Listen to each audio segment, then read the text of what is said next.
7 words shattered the silence of a crowded tenement on Hester Street. On March 15, 1881, during what should have been just another routine health inspection in Manhattan's Lower East Side, 7-year-old Seamus O'Sullivan opened his mouth for the very first time. Instead of asking for his mother or a drink of water, he raised a trembling finger at his mother and with startling clarity said, "She hides 7 dead men in our house." Those words froze the air in the room, leaving the health officials and neighbors in stunned silence, a silence that would echo in their lives forever. What investigators found inside Sullivan Boarding House revealed horrors so cold and deliberate that they forced the immigrant community to question how far someone would go to survive in America. The truth was not born from a child's accusation, but from a widow's desperation and a neighborhood willing to ignore what was happening in plain sight. Manhattan's Lower East Side in 1881 was a place where survival came at a steep cost. The streets spoke in dozens of languages: Irish, German, Italian, Yiddish, Polish, while the air carried the heavy mix of coal smoke, unwashed bodies, and the rot of open sewers. Disease didn't just exist here. It thrived, cutting through entire families and boarding houses without mercy. Bridget O'Sullivan had stepped off the boat from County Cork 3 years earlier with nothing but her silent son and promises to feed relatives back home. Her husband Declan had died on the voyage, leaving her to navigate the new world as a widow burdened by poverty and obligation. She leased a run-down brownstone at 47 Hester Street from a landlord who cared only for rent money, then turned it into a boarding house. Every corner was filled 4 beds to a room. Men sleeping in the damp basement on straw, for 50 cents a week, the smell of mildew and coal dust clinging to their clothes. These were men with no families waiting for them. Men carrying their last coins in hidden pockets. Men who could vanish without anyone raising alarm. Seamus was no ordinary child. He never spoke, never laughed, never cried, but he watched everything. His dark eyes tracked every move in the boarding house, and neighbors whispered that he was blessed, cursed, or touched, depending on their beliefs. He slipped through rooms like a shadow, silent and unseen, as if the building itself had claimed him as its ghost. His mother had changed too. In Ireland, she had been remembered as kind a woman who sang lullabies and helped birth children. But America demanded something harsher. She learned to speak English with precision, trimmed her accent, and wore her respectability like armor. Her appearance was always neat, even when money was tight, because she understood how easily a poor woman could lose everything if she appeared disheveled. Bridget's boarding house drew a particular kind of tenant, the desperate, the sick, the newly arrived. In a city where death was everywhere, so common that morgues overflowed and carts of corpses rolled daily through the streets, no one thought twice when a man disappeared. For Bridget, that truth was not tragedy. It was opportunity. When immigrants failed to send letters home or missed meetings with friends and relatives, people rarely assumed foul play. In a city where thousands vanished into poverty and illness, disappearance was simply part of the struggle. The first death in Bridget O'Sullivan's boarding house came in November 1879, only 6 months after she had taken over the property. The victim was Patty Flanagan, a 43-year-old farmer from Galway, who staggered to her door feverish after a 3-week voyage. He carried nearly $60 in gold coins, a fortune for a man like him, saved penny by penny from selling livestock in Ireland.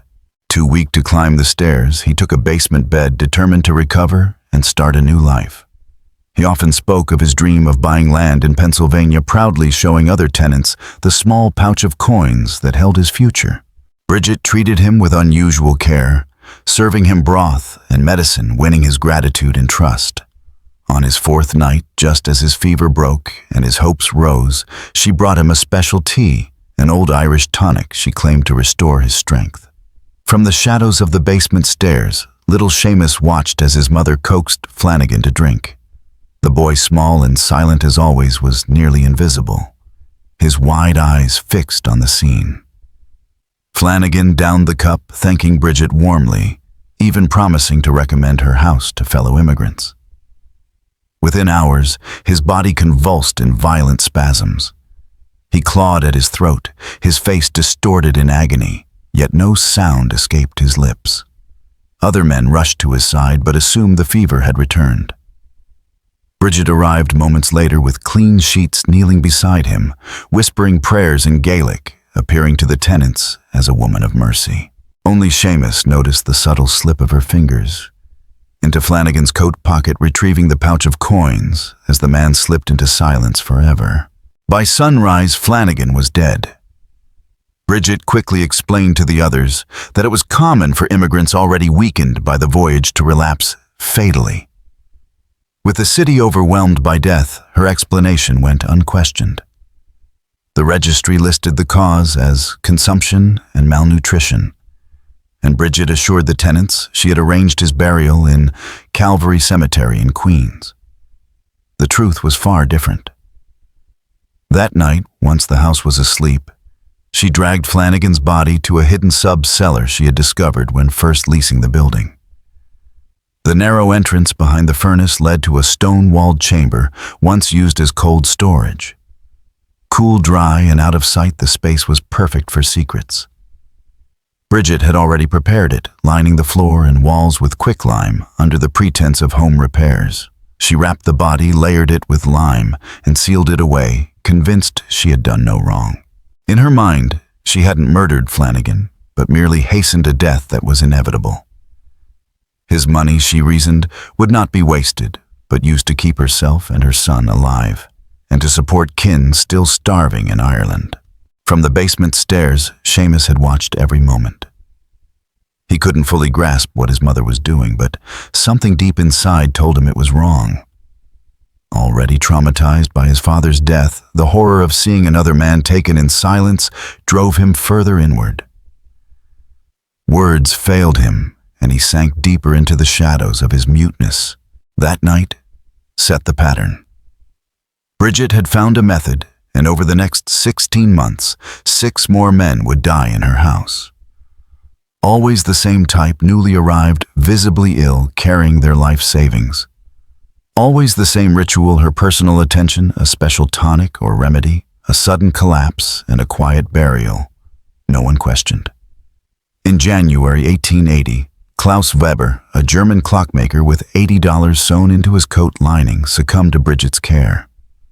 The winter cold had worsened his cough, and when he died, she explained it as pneumonia, an explanation no one challenged. 2 months later, in March, Heinrich Müller, a Bavarian carpenter, followed. He had carried $45 in gold and a set of fine tools, but after his sudden death from consumption, the tools disappeared along with his body. Each case blended into the background noise of immigrant suffering, each man vanishing without raising suspicion, except in the silent eyes of Seamus O'Sullivan. Antonio Benedetto was different from the others. A strong Italian stonecutter with nearly $100 hidden in his clothes, he wasn't sickly or careless like Bridget's earlier victims. But he made one fatal mistake: he showed his money too openly. Suspicious by nature, Benedetto refused Bridget's teas and tonics when he first complained of stomach troubles. Bridget adjusted her strategy, leaning on other Italian tenants to vouch for her remedies.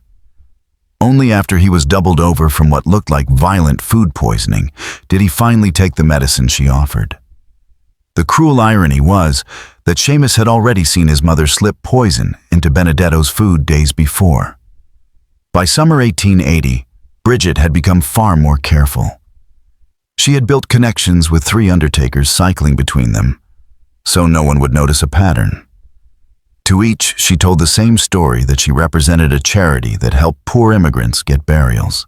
They accepted small fees without asking questions, assuming the bodies ended up in potters' fields or medical schools, both common for those who died nameless and alone.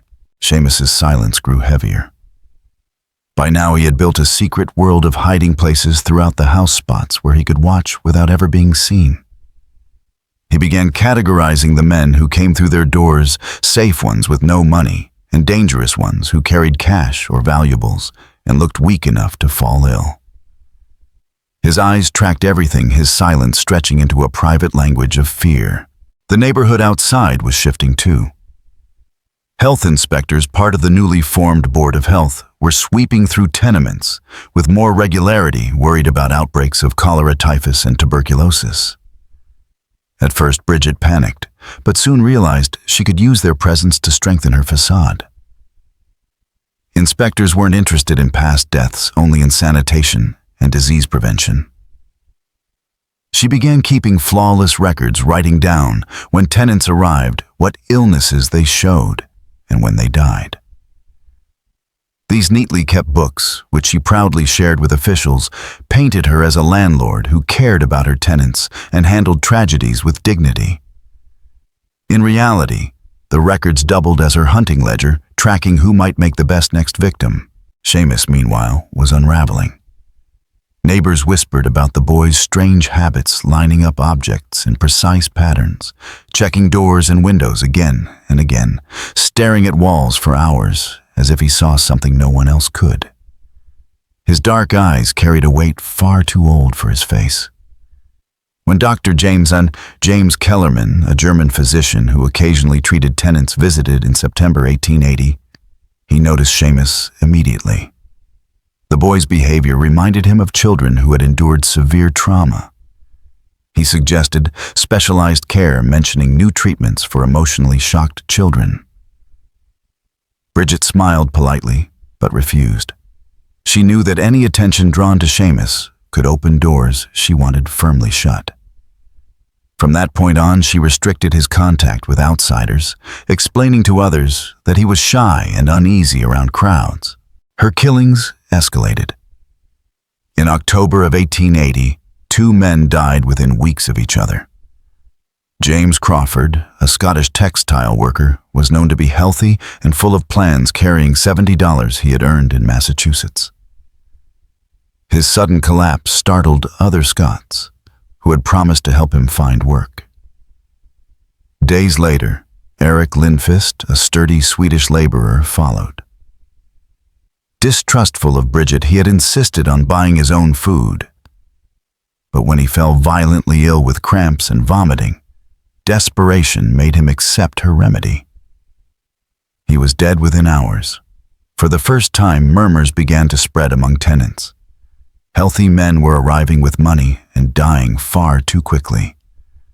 Something in that house was not right, though few dared to say it aloud. Thomas Mackenzie was the first man to look too closely at the grim arithmetic of 47 Hester Street. A Scottish stoneworker who had seen death on quarries and construction sites across 2 continents. Mackenzie knew danger and disease were part of life. But even he was struck by the sheer number of corpses leaving Bridget O'Sullivan's boarding house. 7 men in 12 months, far more than neighboring buildings of similar size, and all of them sharing the same profile, alone, carrying money and unconnected enough that no one came searching. Bridget recognized the danger in Mackenzie's watchful eyes. He wasn't weak, sickly, or anonymous. He was healthy, respected, and tied into the Scottish immigrant community. If he vanished, questions would multiply fast. Instead of reaching for poison, she reached for strategy. Quietly, she chipped away at his reputation, whispering to tenants that he was a drunk, a conspiracy theorist, a bitter man lashing out at the Irish. The whispers stuck. By the time Mackenzie took his concerns to the police, his words were dismissed as petty squabbling between landlord and tenant, not the alarm bell they truly were. While Mackenzie's warnings faded into background noise, Seamus's silence deepened into something darker. By now the boy had mapped the building's bones better than anyone alive. He found hidden passages and crawl spaces left behind by the original architects, carving out a secret network that let him move unseen and watch everything. From these hiding places, he tracked his mother's rituals, with frightening clarity the way she sorted tenants into categories of safe and marked the way she slipped bundles into the sub-cellar late at night, the stench of chemicals rising faintly like the smoke from slaughterhouses. The strain carved lines into a face still meant to be that of a child. He stopped sleeping in his bed instead, curling up in his secret tunnels, watching, waiting. His small body trembled, his breath grew shallow, and his eyes took on the hollow look of someone much older. He wasn't just witnessing horror anymore. He was beginning to understand it. By winter 1880, Bridget faced a danger even greater than Mackenzie, the city itself. Health officials had announced sweeping inspections of the tenements deeper, stricter, and more thorough than before. Basements and sub-cellars would no longer be overlooked. Bridget knew the truth. Her hidden chamber with its 7 silent occupants would not survive such scrutiny. Panic drove her to consider desperate solutions, burning the bodies in the furnace, dissolving them in acid, smuggling them out of the city. Each option carried unbearable risks, yet doing nothing meant certain exposure. And through it all, Seamus watched. He watched her weigh choices, pace the rooms, mutter to herself in Irish, all while the walls of her deception closed in. The breaking point came with her final victim. Michael Donovan arrived in February 1881, a 48-year-old farmer from County Mayo, carrying more money than any man she had yet ensnared, nearly $150 in gold and paper currency. He was strong, cautious, and connected. He had relatives expecting him in Boston within 2 weeks. His disappearance would not pass quietly. But greed and desperation blinded Bridget. She saw in him both the solution to her mounting fears and the greatest prize yet. Bridget knew the risks of targeting Michael Donovan, but the temptation of his wealth drowned out her caution. Nearly $150 more than half a year's worth of earnings was enough to promise security for her and Seamus, and send a generous stream of money back to Ireland. She plotted carefully, waiting until sickness spread through the boarding house. With several tenants coughing and wheezing, another death would not seem out of place. Donovan was wary at first, brushing aside Bridget's teas and tonics, but as his symptoms worsened, he relented. To him, she looked like the kind of maternal figure who might have tended him back in Mayo. Seamus was watching more closely than ever. From a hidden alcove behind the basement stairs, he saw every detail, the precise measurements, the practiced stirring, the way his mother softened her voice to mask the danger in her hands. Donovan's death was the most violent yet. His strong body fought back against the poison, convulsing for nearly an hour, while his mind remained clear. His eyes wide and desperate locked on Bridget, pleading silently for help that never came. His hands reached out as if to grasp hers, his mouth working in vain to form words. Seamus, frozen in his hiding place, took in every detail. Something inside him cracked that night. For the first time, Bridget began to unravel. The strain of 7 murders and the constant act of respectability wore her down. Tenants noticed her sudden swings between smothering kindness and sharp irritation. They caught her staring at them with a calculating gaze that made them uneasy. Her once spotless house began to show neglect. Dishes piled up, laundry went untouched, and the air thickened with the smell of unwashed bodies and damp stone. Worse still, her story slipped. She told one tenant Donovan had died of pneumonia, another that his heart had failed. She gave Mackenzie Calvary Cemetery as the burial site, but told a priest he had been buried at Woodlawn. The inconsistencies fanned the embers of suspicion Mackenzie had been nurturing. Despite Bridget's attempts to discredit him, he pressed on, contacting immigrant rights groups and Catholic charities. Their replies disturbed him. There were no burial records for the men Bridget claimed had been interred. As March 1881 approached, so did the city's health inspectors. Their focus on overcrowded tenements meant 47 Hester Street was high on the list. Bridget understood her time was running out. She considered fleeing, but most of Donovan's money had already been sent across the Atlantic. Without enough capital to vanish and start fresh, she grew frantic, pacing the halls and muttering calculations under her breath. Meanwhile, Seamus's fragile mind buckled under the unbearable weight of what he had seen. 7 deaths, 7 bodies hidden beneath the house, and the constant dread that more would come. His silence had been his shield, but now it became a prison. Every night he crawled deeper into his hiding places, trembling and sleepless, his small chest tight with shallow breaths. He was only 7 years old, yet he carried the knowledge of a graveyard in his head. And it was only a matter of time before those secrets spilled into the open. Just when it seemed Bridget had rehearsed her way to safety, the walls of 47 Hester Street began to betray her. March 15, 1881. Opened gray and sharp with wind, cutting down the narrow tenement streets. At exactly 9 o'clock, 3 officials from the New York City Board of Health, Dr. Samuel Hayes, Inspector Margaret Walsh, and Clerk Robert Chen, arrived at the boarding house with their clipboards, rulers, and the quiet authority of city government. Bridget had spent the previous week preparing with obsessive care. Every surface scrubbed, every record in perfect order, every answer rehearsed. She had even arranged for Seamus to stay upstairs hidden from view. His odd stillness and unsettling silence were liabilities she could not risk during such a critical moment. At first, her performance was flawless. She greeted the inspectors with confidence, guiding them through each overcrowded room with the practiced ease of a woman who had learned to mask desperation with respectability. Her ledgers, neatly arranged and color-coded, detailed arrivals, illnesses, and deaths in a manner that made her look diligent rather than suspicious.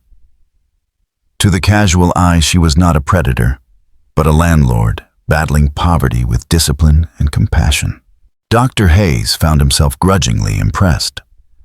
Most boarding house keepers barely swept floors, much less kept organized records. Bridget O'Sullivan appeared to be an exception, a model landlord navigating impossible circumstances. Inspector Walsh confirmed that while the house was suffocatingly packed, it still managed to skirt the edge of legality. And Clerk Robert Chen, carefully taking notes, began to spot faint patterns. In the death records, patterns curious enough to warrant a second look, but not alarming enough to raise his voice just yet. Then they reached the basement. 8 men slept down there on straw mats, the damp air heavy with mildew. On the surface, it was no worse than dozens of other tenement basements in Manhattan. But Dr. Hayes paused, nostrils flaring. He caught it immediately, that sharp metallic sweetness of decay, threaded with the chemical bite of lime. The smell was faint, but to a physician accustomed to morgues and anatomy labs, it was unmistakable. "There's a chemical smell down here," Hayes said slowly, his eyes narrowing as he swept the dim corners of the basement. "Reminds me of the preservatives we use in medical facilities. Are you storing cleaning supplies? Industrial compounds?" Bridget, her voice steady, despite the sudden chill in her chest, explained that she used lime for pest control and moisture management, an entirely plausible practice. Her tone was calm, measured, as though she had expected this very question. For the moment, her answer seemed to satisfy them, but Hayes didn't move on. He lingered, breathing shallow, scanning the walls and floor with a gaze sharpened by years of medical training. The odor was wrong. Not strong, not obvious, but unmistakably human. And above them, from the staircase shadow where he was supposed to be hidden, little Seamus crouched, his small frame stiff as stone. He had seen the poison mixed, seen Donovan convulse and die, seen the bodies carried into the hidden sub-cellar. Now he watched the inspectors stand on the edge of discovery, his heart hammering his mind, straining against the silence he had lived inside for 7 long years. The breaking point was seconds away. The discovery came like a crack of thunder in the stale air of the basement. At 10:47 a.m., Dr. Hayes pulled open the concealed door behind the furnace, exposing the secret Bridget had guarded for nearly 2 years. The hidden chamber stretched out in cold stone silence, its walls lined with quicklime and its floor occupied by the wrapped forms of 7 men laid with grim precision. The odor of decay and chemicals poured out in a wave so sharp and undeniable that even the most skeptical observer could not dismiss it. Hayes, hardened by years in hospitals and morgues, staggered back, his composure breaking. He had studied countless bodies, but never a collection so deliberate, so carefully arranged. These were not victims of chance, not casualties of disease. This was murder by design. Inspector Walsh, her tape measure still in hand, pushed forward, only to recoil with a gasp, the color draining from her face. Even Robert Chen, who had trained himself to maintain neutrality in the most squalid conditions, froze at the sight, his pencil slipping from his hand. Behind them, Bridget's mask cracked completely. Her voice tumbled into frantic denials, half-coherent explanations about charity burials, about misunderstandings, about how the inspectors had no right to pry into her private storerooms. Her words collided into one another, shrill and desperate, betraying the unraveling of a woman who had spent too long balancing on the edge of discovery. And then came the sound that silenced the room more effectively than any shout could have, the voice of a child who had never spoken. At the top of the basement stairs, Seamus O'Sullivan stood rigid, his thin frame trembling, but his dark eyes wide and clear. For nearly 7 years, he had lived in silence, watching, listening, bearing witness to horrors his small body could not contain. Now, in the presence of strangers who carried authority rather than cruelty, his silence broke. In a voice thin but sharp with truth, he spoke 7 words that cut through Bridget's protests like a blade. She hides 7 dead men in our house. The words hung in the basement, like a curse echoing against the stone walls, louder than the clatter of Bridget's unraveling excuses. The inspectors froze, their eyes snapping from the boy to the chamber, to Bridget, and back again. For the first time, Seamus had named the horror he had carried inside him. It was over. The hidden chamber stripped away every layer of Bridget O'Sullivan's carefully built deception. The officials who had walked into 47 Hester Street, expecting another overcrowded tenement, now stood in the middle of a crime scene that felt like something out of a nightmare. Clark Chen, normally steady with his pen, found his hand trembling so badly he could hardly keep words on the page. The tidy official phrasing he had been trained to use felt powerless against what his eyes were recording: 7 shrouded bodies, each one carefully positioned, each with a small bundle of belongings that told the story of men who had come to America with hope and died in silence. Inspector Margaret Walsh, hardened by years of seeing death from accidents and epidemics, could not mistake what this was. It was not tragedy. It was methodical slaughter. She ordered Chen to fetch the police while Dr. Hayes knelt beside the nearest body. His quick clinical inspection confirmed the grim pattern. No external injuries, no sign of violence, just the twisted expressions of men who had died in agony. The evidence spoke clearly: poison. And then Seamus's voice shattered the silence. "She hides 7 dead men in our house," the boy said, his small figure frozen on the basement stairs, his words carrying into every corner of the room. "She makes them drink poison tea, and then she takes their money and puts them down there." The air stopped moving. Walsh, Hayes, and Chen turned as one, their faces pale as the 7-year-old child, mute since his father's death, poured out the secrets he had carried like a weight too heavy for his small frame, halting at first, then growing stronger. Seamus recited the story victim by victim, as though his years of silence had been spent rehearsing this very testimony. He named Paddy Flanagan, the Irish farmer who carried $60 in gold. He described Klaus Weber, the German clockmaker, with coins sewn into his coat, and Heinrich Murzeller, the Bavarian carpenter, with his gold pieces. He spoke of Antonio Benedetto, who had sold his vineyard in Italy, of James Crawford, the Scottish textile worker, and Eric Lindfist, the healthy Swede, who had resisted Bridget's food until illness broke him. Finally, his voice trembled, but did not falter as he named Michael Donovan, the Irish farmer whose wealth had tempted his mother beyond caution. Bridget's collapse was instant. She lunged for the boy, screaming that he was lying, that he was sick, that he didn't understand what he was saying. She cried out that he was traumatized, that he invented fantasies that he had never spoken before because his mind was broken. But Seamus did not stop. His words poured out a torrent of hidden truth. He told them about the tin box of white powder under his mother's bed, about how she mixed it into teas, about how she knelt at their bedsides, whispering prayers while stealing their money. He told them how she carried the bodies into the hidden sub-cellar and covered them in lime. Every detail aligned with what the inspectors had already observed. The chemical stench, the missing architectural space, the lime-lined chamber.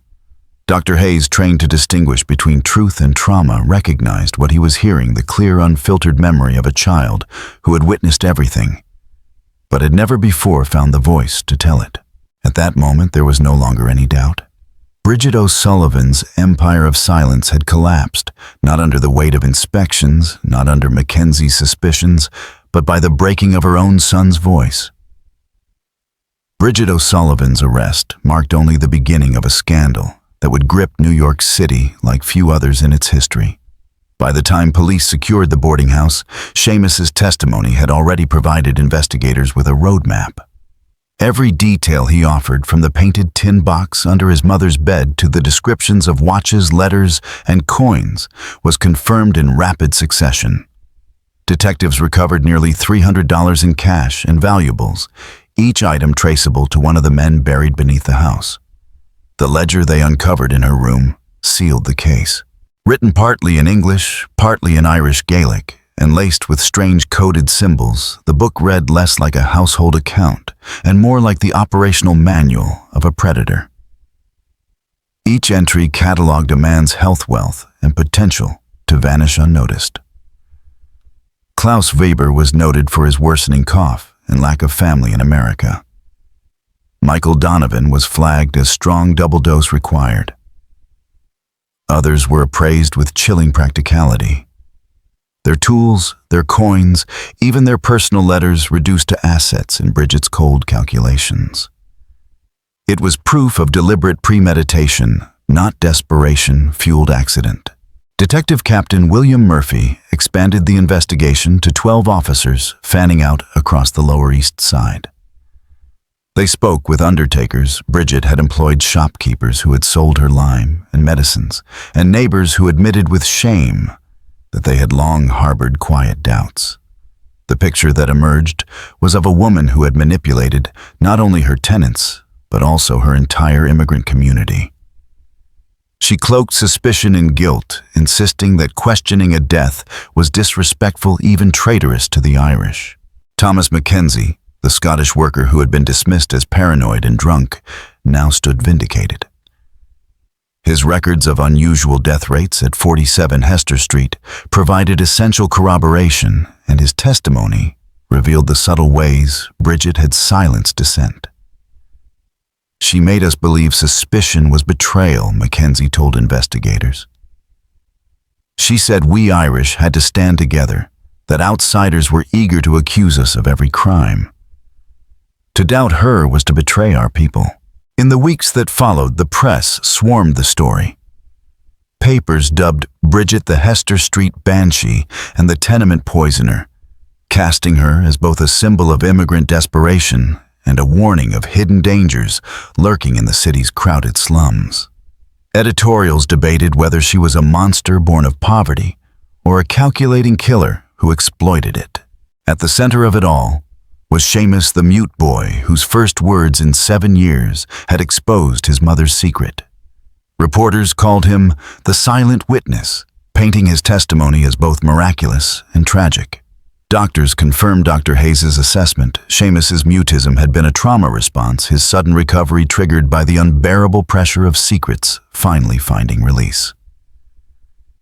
The toxicology reports left little room for doubt. Dr. Hayes' autopsies revealed that each of the 7 victims had died from arsenic poisoning, the doses expertly measured to imitate the slow arc of natural illness. Fevers, stomach cramps, weakness, coughing symptoms, indistinguishable from the diseases that ravaged immigrant tenements every day. Yet Bridget O'Sullivan's precision went beyond coincidence. She had purchased arsenic in small amounts from 7 different vendors over an 18-month span, never enough to draw suspicion from any single source. Her explanation that she was battling rats in a crowded boarding house was not only plausible, but expected. Dr. Hayes' testimony at trial was devastating. This was not random killing, he declared. It was deliberate, systematic poisoning carried out with a knowledge of human physiology that allowed her to disguise murder as disease. The doses were carefully calibrated to ensure death within predictable timeframes. His conclusion reframed Bridget not as a desperate widow lashing out in chaos, but as a calculating predator who used science as a weapon. The prosecution further revealed how Bridget had built a web of credibility within the immigrant community. She donated to parish funds, requested prayers for the dead, and cultivated relationships with undertakers and cemetery staff who accepted her explanations at face value. Father Sean O'Brien of St. Patrick's Cathedral testified that she spoke of each tenant with compassion, donating small sums for memorial masses and recounting their hopes for life in America. She seemed so sincere in her grief. Father O'Brien admitted, his voice heavy with disbelief. I never once imagined she was speaking of men she herself had poisoned. When it was her turn to speak, Bridget clung to her role as the tragic widow. On the witness stand, she insisted she was innocent, framing herself as a woman crushed between poverty and duty. America forced me to choose between my child's survival and my soul, she said, her voice trembling. I chose my son. Her defense attorney, Patrick Donnelly, leaned heavily on that narrative, portraying her not as a monster, but as a victim of circumstance. But Donnelly knew the strongest blow against the prosecution would be to attack the credibility of Seamus. He argued that the boy's testimony was unreliable, the product of trauma and imagination. We are asked to condemn a mother, Donnelly told the jury, based on the words of a child who has been mute for 7 years, who has suffered deep psychological wounds, and who may not distinguish reality from fantasy. His stories are vivid, yes, but children's fantasies often are. And what mother is safe if we begin convicting women on the testimony of a boy who cannot separate grief from fact? The courtroom hung in tension. On one side, the meticulous records, the ledger, the arsenic purchases, and Dr. Hayes' testimony. On the other, a mother's desperate performance and a lawyer's appeal to sympathy and doubt. At the center of it all sat Seamus, silent now, but no longer unseen, the boy whose words had already pulled 7 men from the shadows of lime and stone. The trial of Bridget O'Sullivan became one of the most infamous criminal proceedings in New York's Gilded Age. District Attorney William Harrison's prosecution dismantled every piece of the defense's argument, presenting a narrative too consistent and too well supported to be doubted. The ledger, the arsenic purchases, the victim's belongings, the testimony of undertakers and priests, all matched perfectly with the words of a 7-year-old boy who had only just found his voice. Harrison's closing argument was brutally simple. The defense asks you to believe that a child imagined 7 murders, named 7 men, described their belongings, and recited details of their deaths, details later confirmed by physical evidence gathered by experienced investigators. The prosecution asks you to believe the simpler truth that this boy witnessed exactly what he described. The jury returned its verdict in under 3 hours, guilty on 7 counts of first-degree murder. Bridget O'Sullivan was sentenced to death, making her one of the first women in New York State's history to be executed for serial murder. At the sentencing hearing, Dr. Hayes testified about Bridget's psychology, describing what he called moral dissociation. He explained that she had convinced herself her victims were doomed by poverty, sickness, and circumstance. To Bridget, she was not destroying lives, but redistributing time and money, accelerating inevitable deaths in order to keep her child alive and to support family across the Atlantic. It was twisted logic, but logic nonetheless. But logic. Bridget's final statement was as defiant as it was tragic. "I came to this country with nothing but hope and responsibility," she declared. America promised opportunity, but gave only struggle. "I did what any mother would do to protect her child and help her kin. If that makes me a criminal, I accept your judgment. But I will not accept your condemnation." On September 12th, 1881, she was hanged at the Tombs prison in Manhattan. Her final words, spoken in Irish Gaelic, were a prayer asking forgiveness for her sins and protection for her son. Seamus O'Sullivan, the silent witness whose voice had ended his mother's killing, was placed under state guardianship and sent to St. Joseph's Orphanage in Albany. The nuns who cared for him noted both his fragility and his unusual maturity. Sister Mary Catherine wrote, "He understands suffering in a way most children never will. This makes him both wise and sad beyond his years." At the orphanage, Seamus slowly rebuilt his life.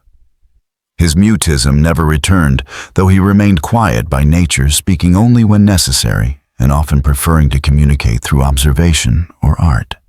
He excelled in mathematics and science disciplines that appealed to his orderly mind and developed a gift for drawing, which allowed him to process memory without words. When he turned 18, he left the orphanage and apprenticed with a carpenter in Albany. The work gave him purpose. The act of measuring, cutting, and building, of transforming raw wood into something solid and lasting, helped heal wounds that had been carved into him as a child. Over time, Seamus established his own carpentry business. His reputation grew not just for the precision and durability of his craft, but for his choice of projects. He built homes for immigrant families, always with an eye towards safety and comfort. He knew better than most what it meant to live in places where neglect and greed could kill, and he poured that knowledge into every joint and beam. For him, building homes was more than a trade. It was a quiet act of redemption, a way to give others the security that had been stolen from him. Seamus O'Sullivan's adult life reads almost like a quiet act of defiance against the shadow of his childhood. By marrying Catherine Flynn, a teacher who understood the scars of displacement, he found not only love, but a partner who helped him reclaim his voice and his trust. Naming his daughter Bridget was more than a choice. It was a symbolic act of healing, a way to strip his mother's name of blood and replace it with love. His family life, rooted in honesty and vigilance, was his rejection of silence, his refusal to let trauma dictate the future. The legacy of the case, however, rippled far beyond one family. The demolition of 47 Hester Street could not erase what had happened there. It became a cautionary tale whispered in immigrant communities for decades. Mothers warned their children about trusting too easily, priests spoke of it in sermons, and reformers pointed to it as proof of how poverty and isolation could warp even the most sacred bonds. What lingers most is the duality of the O'Sullivan story. A mother's love distorted into predation, and a child's silence transformed into the instrument of justice. Modern criminologists and psychiatrists continue to analyze Seamus's long mutism, seeing in it a paradox. Trauma that silenced him also preserved his memories with crystalline precision. His words, when they finally came, carried the weight of 7 lives. And yet the question remains, were there only 7 Bridget's Ledger? and her careful method suggests she understood patterns, risks, and opportunities well beyond the men found in that cellar. Could there have been others, perhaps buried elsewhere, unrecorded, unremembered? Or were the 7 bodies the full measure of her crimes? That uncertainty is part of what keeps the story alive today. The case of Bridget O'Sullivan is a mirror held up to both the brutality of Gilded Age New York and the resilience of those who survived it. It forces us to consider how poverty can sharpen into cruelty, how isolation can be weaponized, and how even in the darkest silence, truth waits for its moment to be spoken.